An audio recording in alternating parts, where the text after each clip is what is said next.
Okay, ladies and gentlemen, today we are going to be removing the radiator and installing we're going to install aluminum dual core radiator into this four-wheeler and get rid of this single core, and we're going to replace the thermostat and the hoses to silicone hoses. The hoses are old, you know, they're 12 years old. The fluid is green, which isn't factory fluid. The Polaris 6040 fluid, you know what, it is green, but I can tell that this fluid has been changed. We're going to a dual core. I'm going personally to a dual core for a couple reasons. One, I was going to pull off the hoses and everything anyway, and there's nothing wrong with this radiator. However, because this ATV is going to be ran in the woods, the dual core radiator will allow more radiator fluid in the radiator and will allow essentially, theoretically, more cooling once the airflow gets into the radiator. Now, on regular vehicles, trucks and stuff, I've heard of people that have stuck dual core and even tri-core radiators on big diesel trucks, towing trucks, this and that, and they never notice a cooling difference. However, the more water with your, you know, a lot of times that, you know, Polaris recommends 60-40. I'm probably going to run 50-50 because I do want to run this in the winter time. The more fluid that we can get into the radiator when the thermostat kicks in, the more cooling I can get down in the middle of the woods where there's no airflow whatsoever. The only airflow you're getting in when you're deep in the woods is when you're actually moving. So we're going to get a little bit more fluid in there from having a larger radiator. And basically, I'm going to get down to the nitty gritty. I got this dual core aluminum radiator specifically designed for this four-wheeler for 65 bucks. For $65, if you have a hole in the radiator or you have a leak, maybe your radiator cap isn't sealing, how can you beat a whole brand new radiator for $65? You really can't. So we'll go ahead and get this all pulled up. May have to remove the gas tank, not for sure, but shouldn't take too long. We've got a couple sensors to remove, but we'll get into this. Okay, so what we're going to do is I'm actually going to remove this bottom hose first to remove as much as the antifreeze as I can get out of it. This ATV that I know of doesn't appear to have a built-in drain, so we're gonna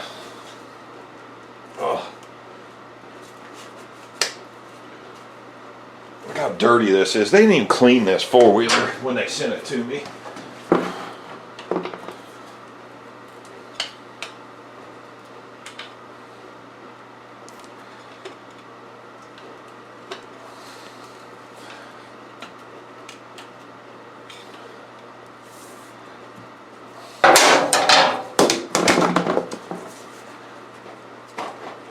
God dang.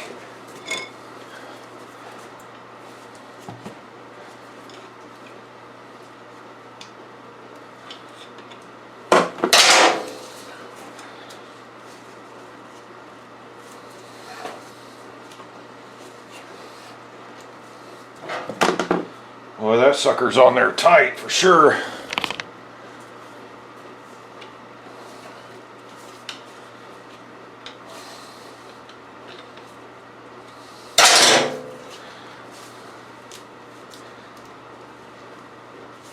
There we go, starting to get some fluid out of it. Now, there won't be very much fluid in this radiator. There we go. Heck, I might end up cutting this radiator line. I usually don't do that. This sucker's on there. Hell, it might be pressurized. I never even thought about that.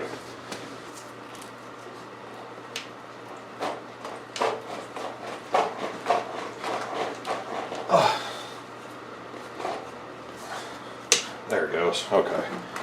We'll just drain this out. There ain't much in there.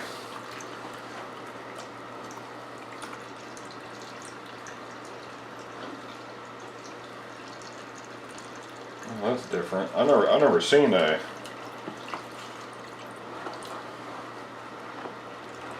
Never seen the overflow have a vent. That's pretty neat. Look at that. It's got a filter vent.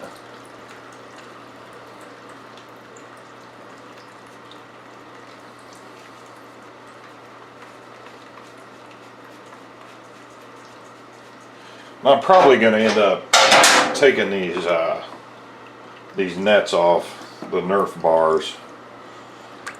I don't think I want to run it in the woods. If I run into some boulders or something, the boulders will come up and smack these metal bars and put a halt to what you're doing. And then we'll just disconnect this line off of the engine if we can get it off of there.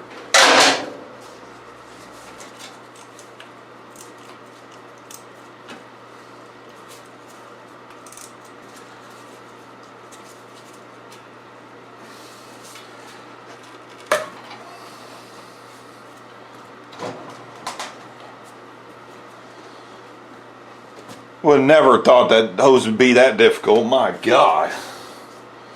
I'm gonna throw this sumbitch in the trash. And since we removed this other one to begin with, we're gonna go ahead and put this other line on just so it's on there.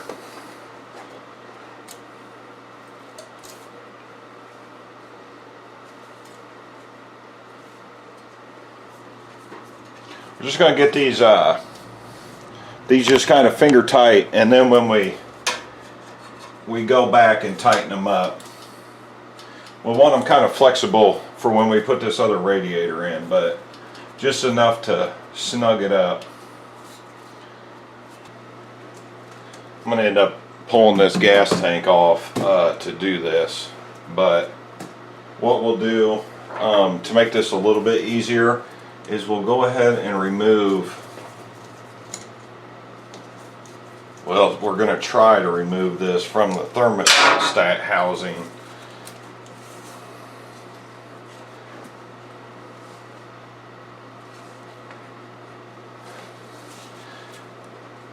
And I don't know how easy. There we go.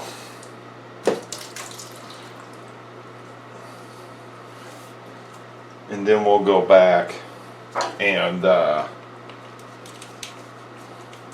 remove the housing off of the engine.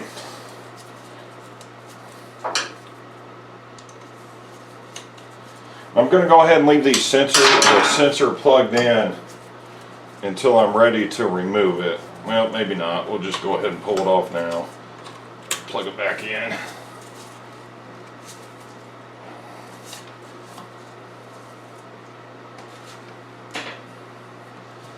I'm actually going to end up reusing these clamps, and I can't get to the engine one, and I'm not so sure how this is even bolted in, so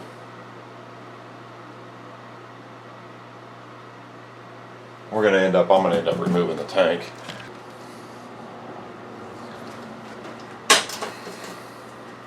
I don't know how many bolts there are. I think there's just 2 on here.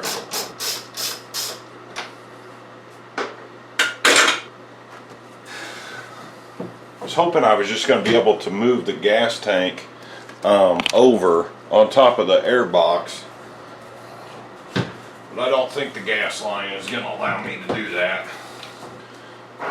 So what I'm going to try to do is go ahead and finish off with the radiator lines.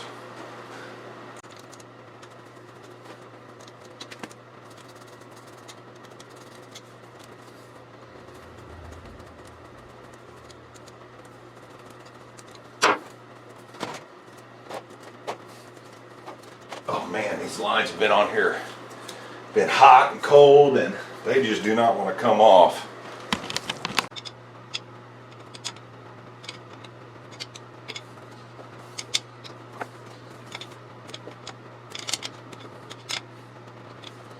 Man. There we go. Then this top one, the one on the top is going to be kind of a nightmare here. Probably not going to be able to see it.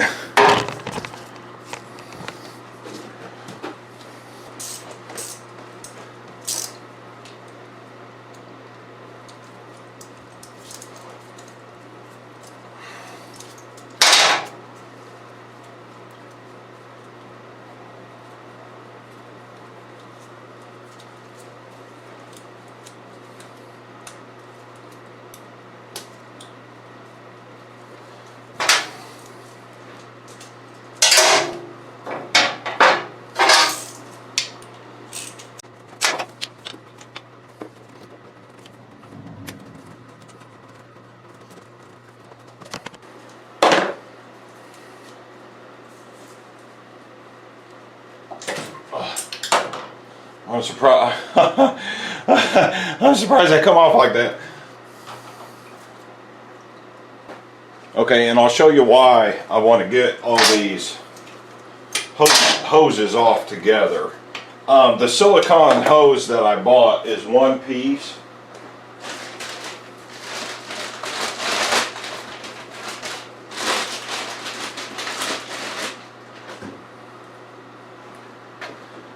And with the one-piece hose, what it does is it actually eliminates the thermostat.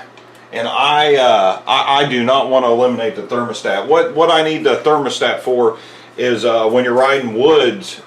Not using a thermostat really is just for wide open racing, where you're just constantly on the gas, you're pushing the engine to the limit all the time. When you have a performance engine and you're not racing it, and you get down in the woods, you actually need that thermostat to kick on to cool the engine, and then once the engine's cool, it'll shut, and then it'll kick back on and let all that fluid go through. That's why we're kind of going to add some more fluid with the 2-core radiator than the 1-core. Really 60-40 mix is really what I kind of want, but I'm going to go ahead and put 50-50 in it because I've already got a bunch of 50-50. It won't make that much of a difference. And then I'm also going to add what is called coolant boost to also cut the temperature down in the radiator. And it does work. It works extremely well. But I think there's 2 bolts in the bottom of this radiator I have to remove before I can pull this. Okay, it appears that there's 2 bolts in the bottom of it and a mounting bracket, because the radiator will actually push up into the mounts, and then you'll mount this to the bottom. So I'm going to end up removing these 2 here.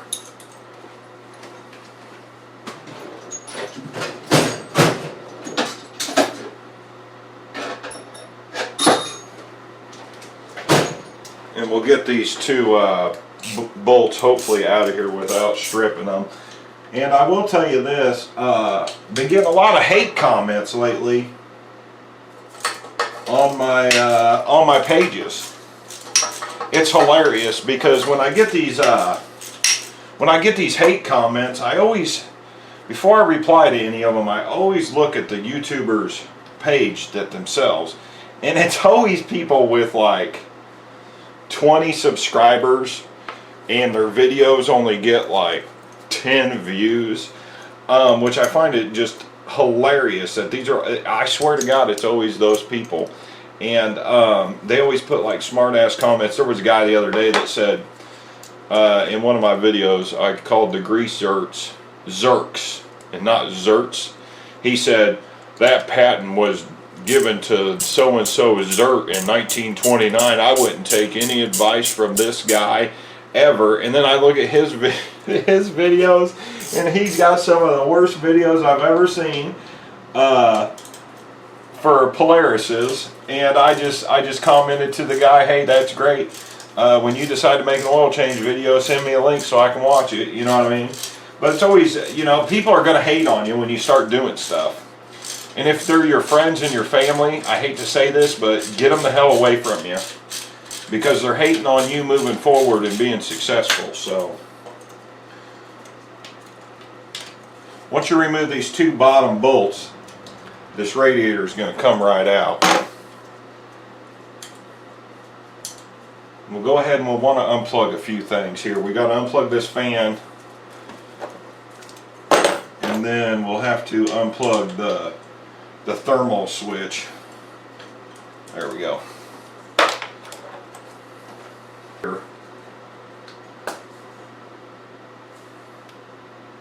And that's the one I cleaned last time. So see if I can just kind of pull this out. Ah, farts. You're going to have two rubber grommets and the mounting plate for the bottom of the engine.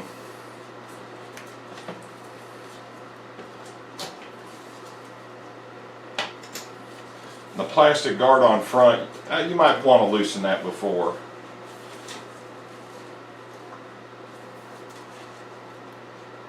And my throttle cable is actually ran through the puke tank plug-in.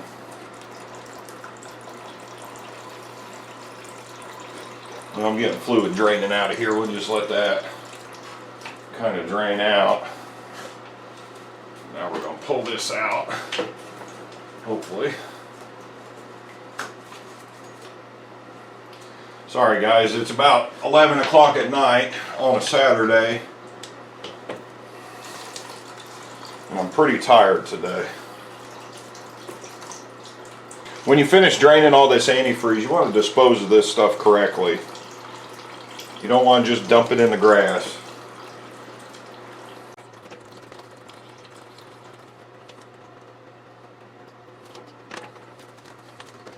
I need to clean all this up before I install stuff back. So I'll be back at this tomorrow morning. Or you know what? We'll go ahead and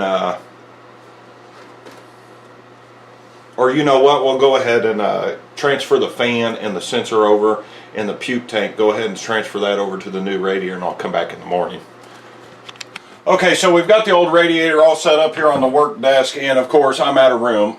So what we're going to do is we're going to remove the fan, and we're going to remove the what I call the puke tank, and then our thermo switch sensor. And I went ahead and washed some of the ATV, so when we go ahead and put this all back on, it'll somewhat be a lot cleaner than it was. But we'll get this removed and then get this new radiator up here on the workbench, and then proceed with putting it back together.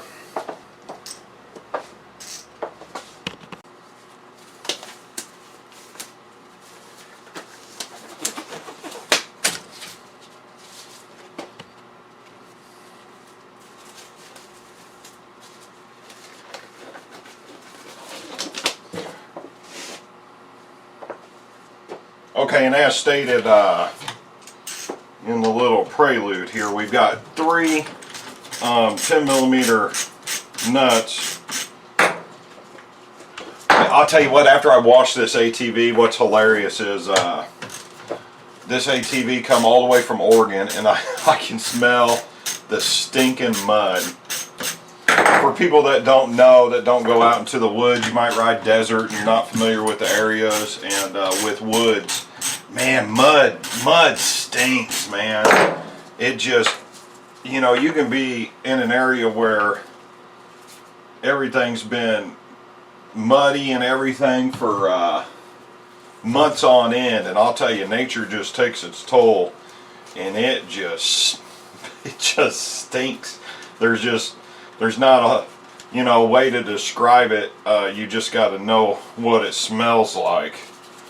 So there's the fan. We'll go ahead and get the puke tank.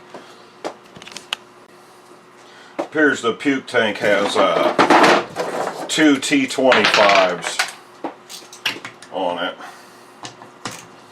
and we're going to want to go ahead and remove the bracket here. The other radiator doesn't have the bracket, but to get to the bracket bolts, you have to remove this puke tank.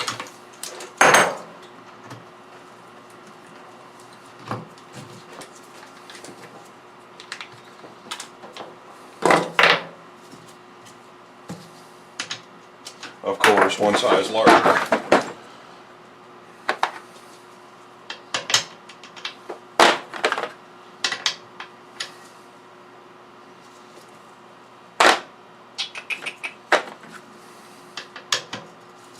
And the bracket bolts are T30s. I think there's a piece of rubber in here too. Oh, this thing stinks. Oh my God.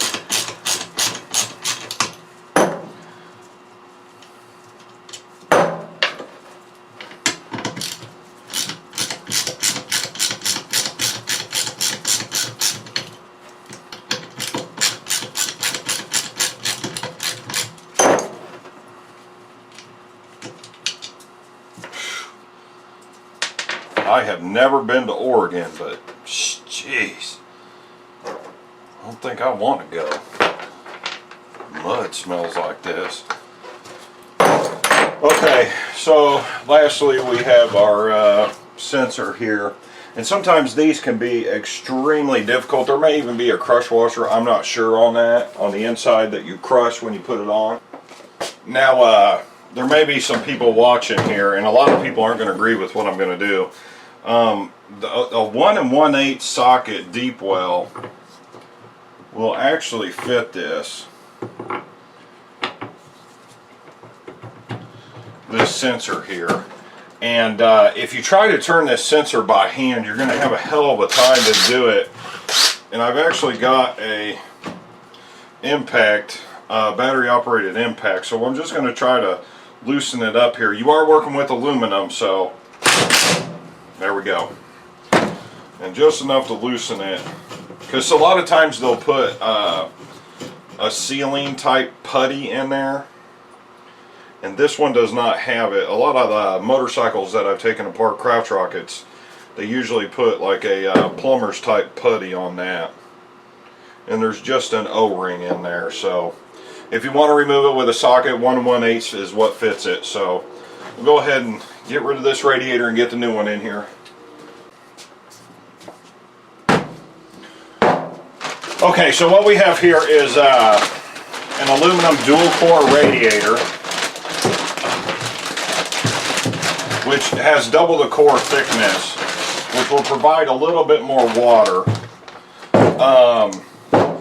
If you were in need of just a thermostat cap, it's almost worth, at Polaris's prices, to just buy the new radiator. But this is actually fairly thick. Let me grab the old one.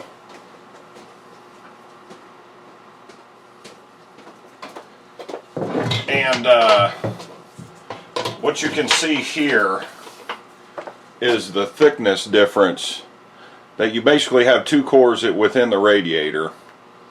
Now, if you're full-blown racing these things, you don't necessarily need the dual core radiator. But I wanted the dual core radiator, so that's what I bought. We'll go ahead and get this thermo switch sensor put back in first.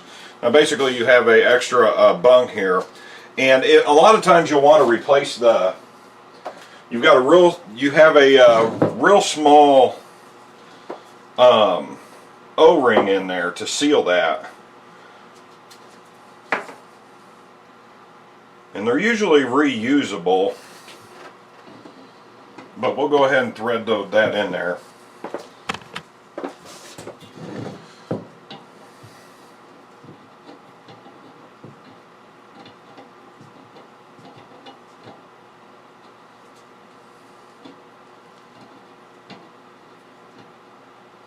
You have got to be kidding me.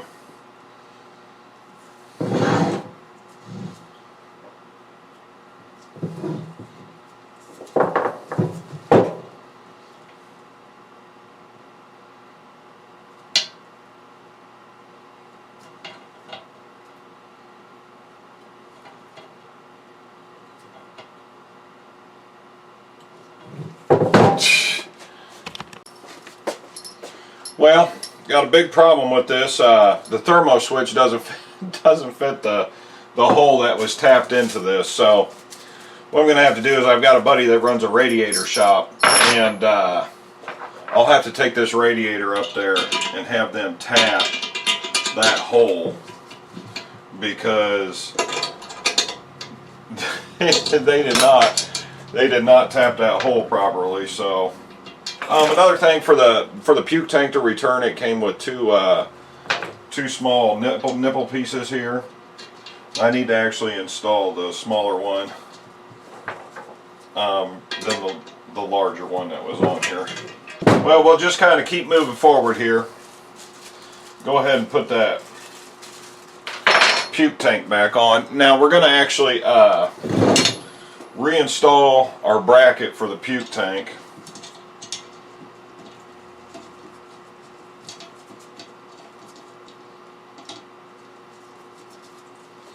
Well, after that little mishap, I'm surprised that these bolt in. So, it's going to take me a little more time to go up there and a little more money. So, was the dual core radiator worth it? I don't think so.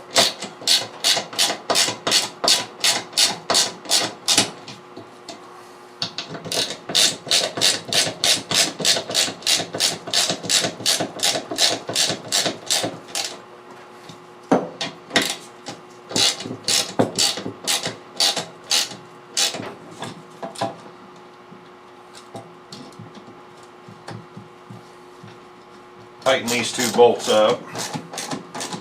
I've got a small leak, which means that the rubber seal isn't sealing on the overflow.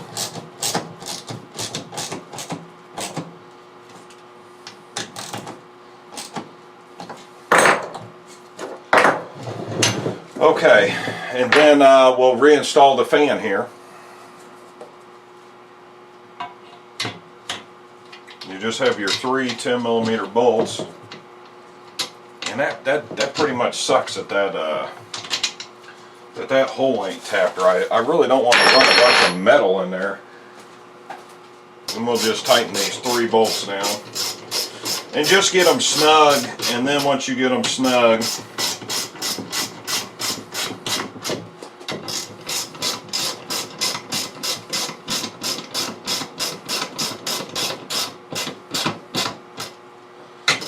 then go back and tighten them.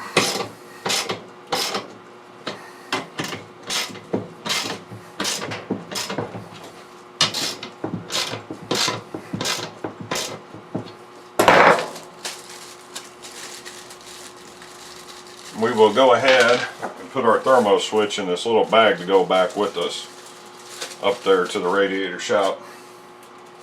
Oh, our mounting bracket, we want to put that on. Or you know what, we'll save this mounting bracket, because the mounting bracket just goes into the bottom of the radiator and then bolts into the frame. So